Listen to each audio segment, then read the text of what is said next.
Hello everyone, you all are welcome in the Learn with Determination. So, today we are going to discuss about a very prominent approach of IR, that is you can see realist approach to international relations. ठीक है, तो मैंने पिछले video में idealism के concept को बहुत ही अच्छे तरीके से समझाया था और आई होप कि सबको समझ भी आया होगा। तो जिन लोगों ने अभी तक वो वीडियो नहीं देखा है तो वो जरूर जाकर देखें, आइडियलिज्म के कॉन्सेप्ट को समझे, तब जाकर रियलिस्ट अप्रोच समझने में काफी हेल्पफुल होगा। ठीक है, काफी अच्छे से समझ आएगा रियलिस्ट अप्रोच। तो चलो शुरू करते हैं।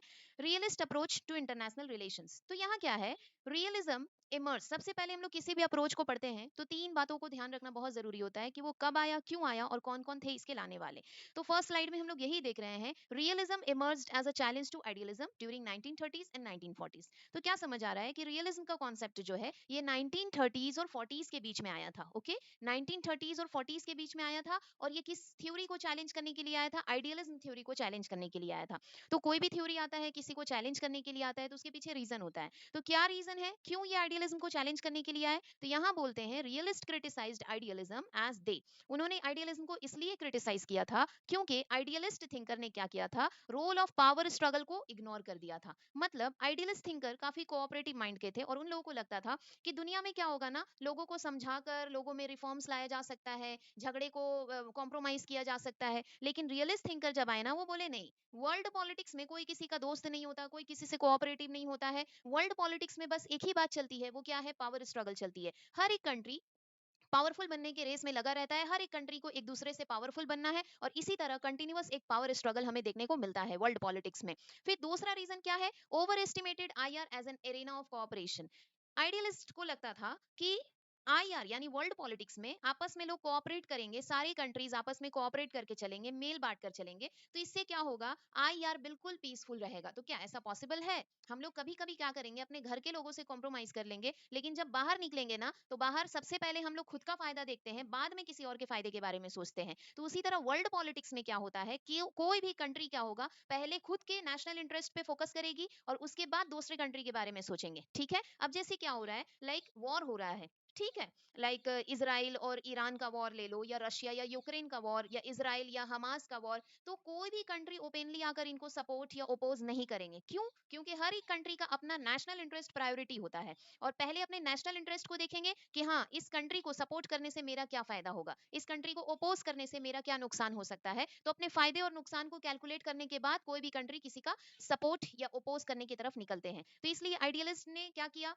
ओवर एस्टिमेटेड, मतलब आईआर को बहुत हल्के में ले लिया कि वर्ल्ड पॉलिटिक्स को कोऑपरेशन के थ्रू हम लोग पीसफुल बना सकते हैं। रियलिस्ट बोलते हैं ऐसा बिल्कुल भी नहीं है, ऐसा तुम सपने में ही सोच सकते हो, रियलिटी में it is not possible.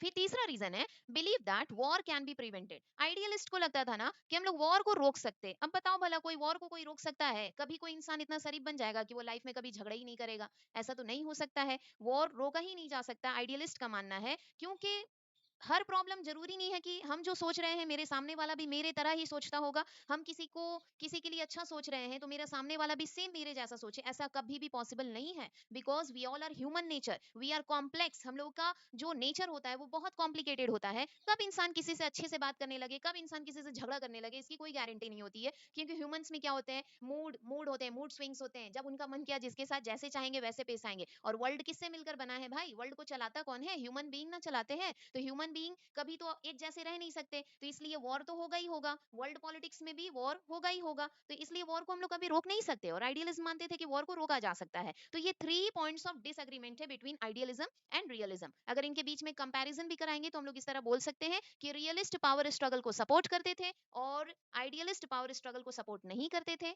Realist क्या करते थे, आईआर को कोऑपरेशन का एरिया नहीं मानते थे और आइडियलिस्ट मानते थे। रियलिस्ट का मानना था कि वॉर को रोका नहीं जा सकता है, आइडियलिस्ट का मानना था कि वॉर को रोका जा सकता है। तो आई होप ये तीन बातें समझ आ गई होगी कि रियलिज्म कब आया, 1930s और 40s के बीच में आया, क्यों आया, आइडियलिस्ट अप्रोच को चैलेंज करने के लिए आया और किस लिए चैलेंज किया। इसके पीछे तीन कारण है कि आईआर पावर स्ट्रगल होता है, मतलब पावर के लिए स्ट्रगल करते हैं लोग इंटरनेशनल पॉलिटिक्स में। उन्होंने आइडियलिस्ट वालों ने आईआर को कोऑपरेटिव मान लिया था, जबकि ऐसा नहीं होता है। आइडियलिस्ट वालों ने ये मान लिया था कि वॉर को रोका जा सकता है, जबकि ये भी पॉसिबल नहीं है। अब स्क्रीन पे सभी को दिख सकता है थिंकर्स ऑफ रियलिज्म। ऐसे कौन कौन थिंकर्स थे जो आइडियलिस्ट थिंकर को चैलेंज करने के लिए आए थे, जिसमें है ई H Carr, Hans J Morgenthau, Thucydides, Machiavelli, Thomas Hobbes, Thomas Schelling, Kenneth Waltz, John mayor.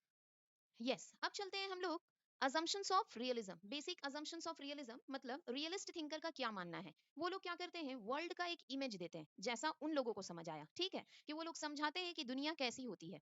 तो वही उनके ओपिनियन को, पॉपुलर ओपिनियन को हम लोग assumptions कहते हैं। ओके, तो सबसे पहले वो बताते हैं international system is an arena of anarchy, absence of world government. That means क्या हुआ, बोल रहे हैं कि तुम अपने कंट्री में हो, सपोज हम लोग इंडिया में हैं, ठीक है, अब तुम इंडिया से बाहर निकलो, तो बाहर निकलोगे इंडिया से, तो देखो ये 1930s और 40s का थ्योरी है, ठीक है। तो जब बाहर हम लोग निकलेंगे तो वहां कोई कंट्रोल करने वाला नहीं था, मतलब नेशन है, एक नेशन है, इंडिया है, इंडिया को कंट्रोल करने के लिए इंडियन गवर्नमेंट है, अमेरिका को कंट्रोल करने के लिए अमेरिकन गवर्नमेंट है, ठीक है। लेकिन जब वही कंट्री दूसरे कंट्री में वर्ल्ड पॉलिटिक्स में आकर मिलते हैं, तो वहां क्या होता है, कोई वर्ल्ड गवर्नमेंट नहीं रहता है जो पूरे कंट्रीज को कंट्रोल करे, ठीक है।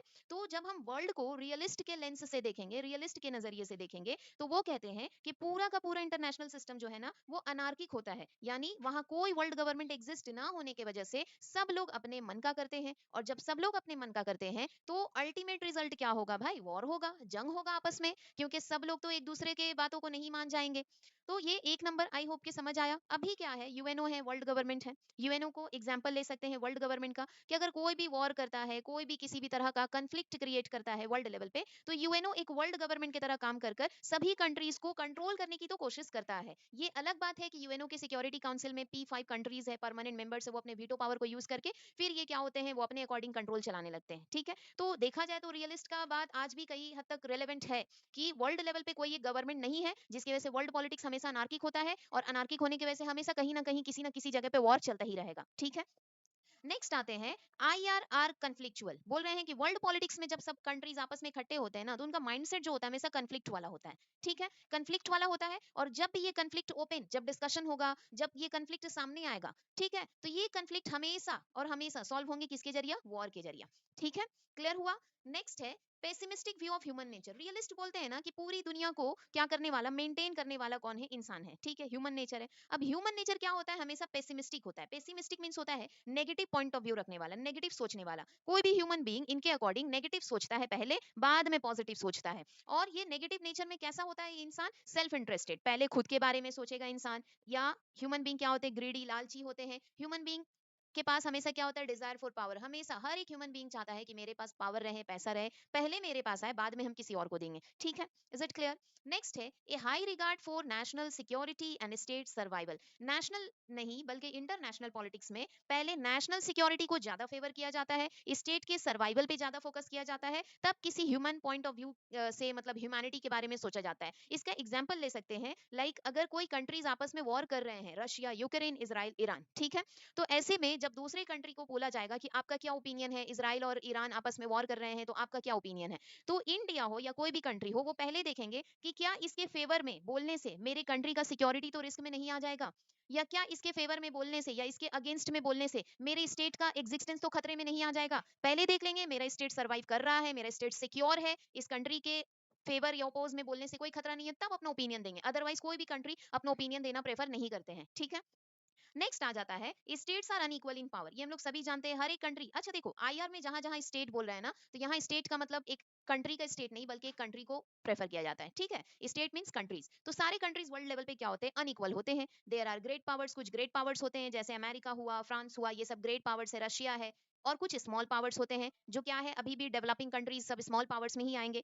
Therefore international arena is a struggle among great powers for power. तो इसलिए जब इंटरनेशनल सिस्टम में बात होती है, जब ये वर्ल्ड पॉलिटिक्स की बात होती है, तो ग्रेट पावर्स क्या होते हैं, हमेशा इन्वॉल्व होते हैं। अब कोई भी मान लो P5 कंट्रीज है, परमानेंट मेंबर जो है यूनाइटेड नेशन सिक्योरिटी काउंसिल के, तो वो हमेशा चाहेंगे ना कि मेरे पास पावर ज्यादा हो और मेरा पावर कभी कम ना हो। तो इसलिए आईआर में हमेशा ग्रेट पावर्स के बीच में पावर के लिए झगड़ा चलता ही रहता है, डोमिनेशन के लिए झगड़ा चलता है। अमेरिका सोच रहा है मेरा डोमिनेशन मेंटेन रहे, रशिया सोच रहा है मेरा डोमिनेशन मेंटेन रहे, तो हर कंट्री अपना दबदबा बनाने में लगा रहता है। स्मॉल और weaker powers are less important. और जो कंट्रीज क्या होती है, छोटी होती है, जो पावर पावर के मामले में बहुत कम पावर रखती है, उन कंट्री का कोई वैल्यू ही नहीं होता है आईआर में, ठीक है। आई होप कि ये क्लियर समझ आ गया होगा। फर्स्ट नंबर क्या बोला है कि इंटरनेशनल सिस्टम क्या होता है, एक अनार्किक होता है, कोई वर्ल्ड गवर्नमेंट कोई उनको कंट्रोल करने वाला नहीं होता है, तो हमेशा कंट्रीज अपनी मनमानी करते रहते हैं, अपना अच्छा सोचते रहते हैं, अपना फायदा सोचते रहते हैं। और इंटरनेशनल कंफ्लिक्ट क्या होता है, हमेशा वॉर के जरिए ही सॉल्व होता है। जब भी इंटरनेशनल लेवल पे कोई भी कंफ्लिक्ट होगा तो वॉर के जरिए उसको सॉल्व किया जाता है। वहां कोई सोचने समझने का कोई वहां सीन ही नहीं रहता है, कोई ना ही सोचता है ना ही कोई किसी के बारे में समझता है। ठीक है। उसके अलावा ह्यूमन नेचर के बारे में ये लोग कहते हैं कि ह्यूमन नेचर हमेशा नेगेटिव होता है, वो सेल्फ इंटरेस्टेड ग्रीडी होते हैं, हमेशा पावर की तलाश में रहते हैं। उसके अलावा बोला है हर एक कंट्री अपने सिक्योरिटी और सर्वाइवल के बारे में पहले सोचता है। उसके अलावा इंटरनेशनल लेवल पे हर एक स्टेट क्या होते हैं, अनइक्वल होते हैं, किसी के पास ज्यादा पावर होता है, किसी के पास कम पावर होता है। और यही ग्रेट पावर्स क्या करते हैं, अपने डोमिनेशन को और अपने पावर को हमेशा से मेंटेन करने की कोशिश करते हैं, और इसमें वीक और स्मॉल पावर्स तो रेस के बाहर हो जाते हैं, उनका कोई वैल्यू नहीं होता है इंटरनेशनल लेवल पे। ओके। यस, तो अब आते हैं हंस जे मॉर्गेनथॉ एंड रियलिज्म। ठीक है। तो मॉर्गेनथॉ का क्या है, मॉर्गेनथॉ रियलिस्ट थिंकर है। तो वो क्या बताते हैं रियलिस्ट के बारे में, जैसा रियलिस्ट अजम्पशंस हम लोग पढ़े वैसे ही बताएंगे, और ये बहुत इंपॉर्टेंट है। हाँ, रियलिज्म का थ्योरी जहां भी लिखेंगे हंस जे मॉर्गेनथॉ को मेंशन करना बहुत ही ज्यादा इंपॉर्टेंट है, मार्क्स अच्छा मिलेगा और मिलेगा ही मिलेगा मार्क्स। ठीक है। हंस जे मॉर्गेनथॉ और उनके रियलिस्ट के सिक्स रियलिज्म के सिक्स प्रिंसिपल बहुत ही ज्यादा इंपॉर्टेंट है। जब भी आप लोग रियलिज्म की थ्योरी को लिखेंगे, तो जो लोग अभी फोर्थ सेम में है सीसीएफ के सिलेबस में, तो उनके सिलेबस के लिए इंपॉर्टेंट है ये। अच्छा, तो क्या है, हंस जे मॉर्गेनथॉ को क्या बोलते हैं, फादर ऑफ क्लासिकल रियलिज्म बोलते हैं। मतलब जो रियलिस्ट का थ्योरी हम लोग पढ़ रहे हैं उनको अच्छे से रिप्रेजेंट करने वाले हंस जे मॉर्गेनथॉ है, इसलिए इनको फादर ऑफ क्लासिकल रियलिज्म कहते हैं। उनकी किताब है politics among nations, the struggle for power and peace. ठीक है। इसका अक्सर शॉर्ट फॉर्म में मेंशन किया रहता है कई बुक्स में, लेकिन फुल नेम जो है बुक का, politics among nation the struggle for power and peace, ये ध्यान रखेंगे। उन्होंने रियलिज्म को समझाने के लिए एक टर्म यूज किया था जो लैटिन वर्ड है, दैट इज एनिमस डोमिनेंडी। ठीक है। जिसका मतलब होता है लस्ट ऑफ पावर, यानी हमेशा पावर का भूखा रहना। ठीक है। ही वो कहते हैं, अब देखते हैं क्या किस तरह से समझाते हैं वो रियलिज्म के कॉन्सेप्ट को। वो कहते हैं human being a political animal, इंसान क्या होता है, पॉलिटिकल एनिमल होता है, यानी इंसान जो है पॉलिटिक्स के बगैर नहीं रह सकता, वांट्स टू एंजॉय। और ये कैसे नहीं रह सकता, इसका कहने का मतलब क्या है, ह्यूमन क्या करते हैं, वो ज्यादा से ज्यादा पावर एंजॉय करना चाहते हैं, एंड डिस्पाइज, और ह्यूमन को बिल्कुल भी पसंद नहीं होता है बीइंग डोमिनेटेड बाय अदर्स। ये खुद पे ही इमेजिन करके देख लो, किसी को भी पसंद होगा कि कोई और बाहर वाला, कोई और मुझे मुझे कंट्रोल कर ले? नहीं, हम लोग को बिल्कुल ये चीज से नफरत है। तो हंस जे मॉर्गन तो इस तरह से तो सही बोल रहे हैं, ह्यूमन नेचर को बिल्कुल करेक्ट समझा रहे हैं कि ह्यूमन पॉलिटिकल एनिमल होता है, पॉलिटिक्स के बगैर ह्यूमन नहीं रह सकता, और ह्यूमन अक्सर इंजॉय करना चाहते हैं वो पावरफुल पोजीशन, और उन्हें बिल्कुल भी नहीं पसंद है कि कोई और उन पे कंट्रोल करे। और इसके लिए अपने डोमिनेशन को मेंटेन करने के लिए they want to secure a territory for them. सबसे पहले ह्यूमन का यही गोल रहता है कि एक जगह ढूंढ ले। ठीक है। एक उनको जगह मिल गया, so they can create an effective state. अब उस जगह में क्या करेंगे, अपना एक स्टेट बना लेंगे, अपना एक कंट्री बना लेंगे, टू डिफेंड देयर इंटरेस्ट, ताकि जिस चीज में उनका फायदा है उस जगह पे रहकर उस फायदे को वो सिक्योर कर सके, बचा सके। ठीक है। हमको अपना डोमिनेशन मेंटेन करना है, तो हम सबसे पहले एक जगह को सिक्योर करेंगे, जगह खरीद लिए। ठीक है। अब उस जगह में अपने अकॉर्डिंग एम्पायर बनाएंगे, बिल्डिंग बनाएंगे, जो मेरा मन करेगा वो बनाएंगे। ठीक है। और वो किस लिए बनाएंगे, ताकि जो वो हम गोल पूरा करना चाहते हैं, पावर को मेंटेन करना चाहते हैं, उस पावर को हम हासिल कर सके, और वो जगह मेरा काम आएगा उस पावर को बचाए रखने के लिए। ठीक है। नेक्स्ट है the anarchical system of state invites international conflict. अब जब क्या होता है, अब इसी तरह ऐसा नहीं है ना एक ही ह्यूमन से पूरी दुनिया चल रही है, बहुत सारे ह्यूमन है, और सब ह्यूमन का यही सोच रहता है कि हमको पावर चाहिए और डोमिनेट करना है हमको किसी के ऊपर। तो क्या होगा, जब बाहर हम लोग निकलते हैं, सब एक दूसरे से मिलेंगे, तो इंटरनेशनल सिस्टम हो गया अनार्किक। अब कोई किसी को कंट्रोल करने वाला नहीं है। अब बदले में क्या होगा, कन्फ्लिक्ट होगा, सब अपना अपना फायदा सोचेंगे, तो which ultimately takes the form of war. और नतीजा क्या होता है, लास्ट में वॉर होता है, और वॉर से फिर कोई जीतेगा, उसका डोमिनेशन हुआ, जो हार गया वो डोमिनेटेड हो जाएगा। फिर आगे चलकर फिर कुछ दिन बाद वॉर होगा, फिर जो जीतेगा उसका डोमिनेशन, जो हार गया वो डोमिनेटेड हो जाएगा। तो आईआर इसी तरह कंटिन्यूअसली चलता रहता है। ये किसका मानना है, हंस जे मॉर्गेनथॉ का मानना है और रियलिस्ट थिंकर का मानना है। यस। अब नेक्स्ट हम लोग समझते हैं सिक्स प्रिंसिपल्स ऑफ मॉर्गेनथॉ, जो बहुत ही इंपॉर्टेंट है। जो मेन मेन बेसिक पॉइंट है वो मैंने रेड कलर से मार्क कर दिया है, जो बहुत ही ज्यादा इंपॉर्टेंट है। तो अच्छा, पहला प्रिंसिपल है politics is governed by objective laws. Objective laws means होता है फिक्स्ड लॉज, यानी यहाँ क्या कहते हैं, जिस तरह ह्यूमन नेचर फिक्स्ड होते हैं, वो नेगेटिव होते हैं, ह्यूमन नेचर कभी बदल नहीं सकते, उसी तरह पॉलिटिक्स को भी चलाने के लिए कुछ लॉज होते हैं जो कभी चेंज नहीं हो सकते। पॉलिटिक्स को चलाने के लॉज कभी भी चेंज नहीं हो सकते। अगर आइडियलिस्ट थिंकर बोल देते हैं कि इंटरनेशनल रिलेशन क्या होगा, कोऑपरेटिव तरीके से चलाया जा सकता है, तो ये कभी नहीं हो सकता। पॉलिटिक्स में क्या है, हमेशा क्या होगा, वॉर होगा, कंफ्लिक्ट होगा। इस वॉर और कंफ्लिक्ट को हम लोग कभी चेंज नहीं कर सकते, क्योंकि पॉलिटिक्स को चलाने वाले ह्यूमन बींग, और ह्यूमन बींग के नेचर नेगेटिव होते हैं। तो जब ह्यूमन बींग अपने नेचर को चेंज नहीं कर सकते, तो हम लोग पॉलिटिक्स को कैसे चेंज कर सकते हैं। और जब पॉलिटिक्स में कोऑपरेशन आ जाएगा, कोऑपरेटिव सब हो जाएंगे, तो पॉलिटिक्स तो खत्म ही हो जाएगा ना। तो मॉर्गेनथॉ के पहले प्रिंसिपल के अकॉर्डिंग हम ये मानेंगे कि पॉलिटिक्स को हमेशा कुछ बेसिक लॉज के जरिए चलाया जाता है, जो ऑब्जेक्टिव्स यानी कि फिक्स्ड होते हैं, वो कभी चेंज नहीं हो पाएंगे, क्योंकि उसको चलाने वाले ह्यूमन बींग्स हैं। ठीक है। नेक्स्ट है नेक्स्ट है international politics is about national interest which keeps changing. International level पे क्या होता है, मेन प्रायोरिटी जो हम शुरू से बताते आ रहे हैं रियलिज्म में, नेशनल इंटरेस्ट मेन प्रायोरिटी होता है इनका। जैसे अभी रिसेंट हम लोग एग्जांपल ले सकते हैं अमेरिका एंड इंडिया, ठीक है। तो अमेरिका और इंडिया में कितने अच्छे से फ्रेंडशिप चलता था, डोनाल्ड ट्रम्प भी आए थे, ओबामा भी आए थे, यहाँ पे इंडिया में रेड कार्पेट ट्रीटमेंट भी दिया गया था। लेकिन अभी वहीं पे क्या हो गया, कंफ्लिक्ट हो गया। अब यूएस क्या कर रहा है, इंडिया के पॉलिसी को सपोर्ट नहीं कर रहा है, इंडिया पे टैरिफ लगाया जा रहा है, क्योंकि अभी यूएस को लग रहा है कि इंडिया के फेवर में चलना उसके नेशनल इंटरेस्ट में नहीं है, उसके देश को कोई फायदा नहीं है इंडिया के साथ चलना। तो यूएस सडनली अपने पॉलिसी को टर्न कर लिया और इंडिया के अगेंस्ट वो अपना ओपिनियन देने लगा, अपना स्टेटमेंट देने लगा, ठीक है, वहां प्रेसिडेंट। ठीक है, तो ये क्या है, इंटरनेशनल पॉलिटिक्स में हमेशा क्या होता है, national interest main area of focus होता है, और ये नेशनल इंटरेस्ट एक जैसे नहीं होते हैं, विच कीप्स चेंजिंग, वो बदलते रहते हैं। आज यूएस को लगेगा कि इंडिया से हमको फायदा हो सकता है, तो आज वो इंडिया से दोस्ती कर लेगा। अब लग रहा है कि नहीं उसको पाकिस्तान से ज्यादा फायदा हो रहा है, तो देखो अभी पाकिस्तान से दोस्ती हो गया है अमेरिका का। अगर लगेगा कि नहीं इंडिया से मेरा वापस से फायदा हो सकता है, तो अभी इंडिया के अगेंस्ट में अपना स्टेटमेंट चेंज कर दिया जाएगा, अभी वो फ्रेंड वाले स्टेटमेंट आने लगेगा। तो इंटरनेशनल सिस्टम यही है, अभी प्रेजेंट सिनेरियो को देखकर बहुत अच्छे से समझ आ सकता है रियलिस्ट थ्योरी, ठीक है। नेक्स्ट है political ethics is different from the universal moral principle. Ethics means होता है मोरालिटी, ठीक है। अब हम लोगों के अंदर कुछ क्या होता है, मोरल प्रिंसिपल होता है, लाइक झूठ बोलना इज अ रॉन्ग थिंग, ठीक है, झूठ बोलना गलत है। लेकिन जब हम लोग वही पॉलिटिक्स पे आते हैं और लग रहा है कि एक दो झूठ बोलने से मेरे देश का इंटरेस्ट बच जाएगा, तो वहां क्या होगा, झूठ बोलना प्रेफर करेंगे, ठीक है।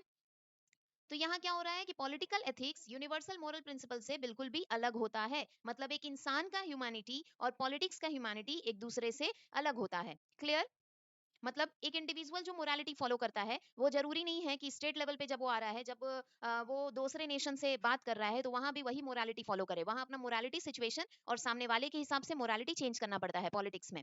नेक्स्ट है particular Nations can not impose there national aspirations on the other Nations. Particular nation यानी हर एक नेशन का अपना आइडियोलॉजी होता है। जैसे नॉर्थ कोरिया में चले जाएंगे तो वो डिक्टेटरशिप फॉलो करते हैं, इंडिया की बात करें डेमोक्रेसी फॉलो किया जाता है, और उसके अलावा रशिया में बात करें तो वहाँ कम्युनिज्म को ज्यादा प्रेफर किया जाता है, चाइना में कम्युनिज्म प्रेफर किया जाता है, अमेरिका में प्रेसिडेंशियल इलेक्शन चलता है। तो डेमोक्रेसी है हर जगह, लेकिन अलग अलग टाइप में है।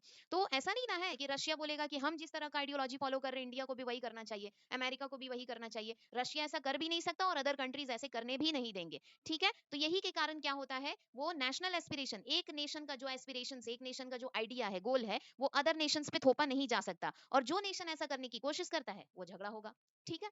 क्लियर।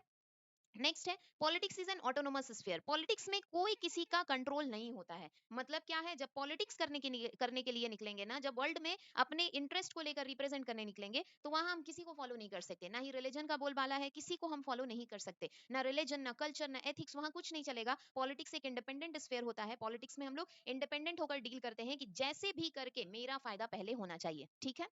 नेक्स्ट है pessimistic knowledge of human nature is the centre of international politics. ये बोल रहे हैं कि इंटरनेशनल पॉलिटिक्स कुछ नहीं है, बस वो ह्यूमन नेचर के पेसिमिस्ट नेचर को दिखाता है, ह्यूमन बीइंग के पेसिमिस्ट नेचर को दिखाता है। ह्यूमन बीइंग्स नेगेटिव है तो इंटरनेशनल पॉलिटिक्स भी नेगेटिव ही रहेगा, ठीक है। तो आई होप 6 प्रिंसिपल्स क्लियर हुआ होगा कि पहला क्या बोला है कि ऑब्जेक्टिव लॉस के थ्रू पॉलिटिक्स को चलाया जाता है, हर एक देश का अपना एक नेशनल इंटरेस्ट होता है जो हमेशा बदलता रहता है टाइम के साथ। फिर एक इंडिविजुअल का एथिक्स पॉलिटिकल एथिक्स से बिल्कुल डिफरेंट होता है, अलग होता है एक इंडिविजुअल। इसका एक और एग्जांपल ले सकते हैं थर्ड प्रिंसिपल का, लाइक एक डॉक्टर के पास हम लोग जाएंगे तो ये एथिक्स होता है कि अगर कोई बच्चा रो रहा है तो उस पर थोड़ा नरमी से, थोड़ा बहुत दर्द हो रहा है, तो डॉक्टर तो वहाँ एथिक्स नहीं ना दिखा सकता, उसको वहाँ अपना ड्यूटी करना होगा। इंजेक्शन से भले दर्द होगा, पेशेंट रोएगा चिल्लाएगा, तो वो तो उनको देना ही पड़ेगा, वहाँ एथिक्स फॉलो नहीं कर सकते। तो इसलिए एक इंडिविजुअल का एथिक्स और पॉलिटिकल एथिक्स एक दूसरे से बिल्कुल डिफरेंट होता है। उसके अलावा एक नेशन अपने आइडियल्स को, अपने वैल्यूज को दूसरे नेशन पर ओपोज सॉरी थोप नहीं सकती। अगर ऐसा कोई नेशन करने की कोशिश करती है, अपने आइडिया को दूसरे नेशन से फॉलो करवाने की कोशिश करती है, तो क्या होगा, झगड़ा होगा। और झगड़ा कैसे सॉल्व होगा, वॉर होगा। नेक्स्ट है पॉलिटिक्स ऑटोनोमस स्फीयर होता है, यानी पॉलिटिक्स में किसी की कोई जगह नहीं होती, उसमें सेल्फ इंटरेस्ट सबसे पहले आता है। नेक्स्ट है ह्यूमन नेचर पेसिमिस्ट होते हैं, इसलिए इंटरनेशनल पॉलिटिक्स भी क्या होता है, पेसिमिस्ट होता है, ठीक है। तो आई होप कि रियलिस्ट या रियलिज्म अप्रोच बिल्कुल अच्छे से समझ आया होगा। अगर किसी भी तरह का कोई डाउट आता है, कोई पॉइंट समझने में दिक्कत होती है, तो कमेंट में ड्रॉप कर दो, वो हम कमेंट के थ्रू एक्सप्लेन कर देंगे, या शॉर्ट वीडियो बनाकर एक्सप्लेन किया जा सकता है। और अगर समझ आ रहा है वीडियो तो बिल्कुल सब्सक्राइब तो करना ही है, जिन लोगों ने सब्सक्राइब किया है वो तो बहुत बहुत शुक्रिया, और जिन लोगों ने नहीं किया है वो प्लीज सब्सक्राइब कर लें, और दोस्तों में शेयर करें, जो लग रहा है कि जिनको नहीं समझ आता है ये थ्योरी, उसके बीच में शेयर करें। तो बहुत बहुत शुक्रिया, thank you everyone, thank you for watching, and don't forget to like the video.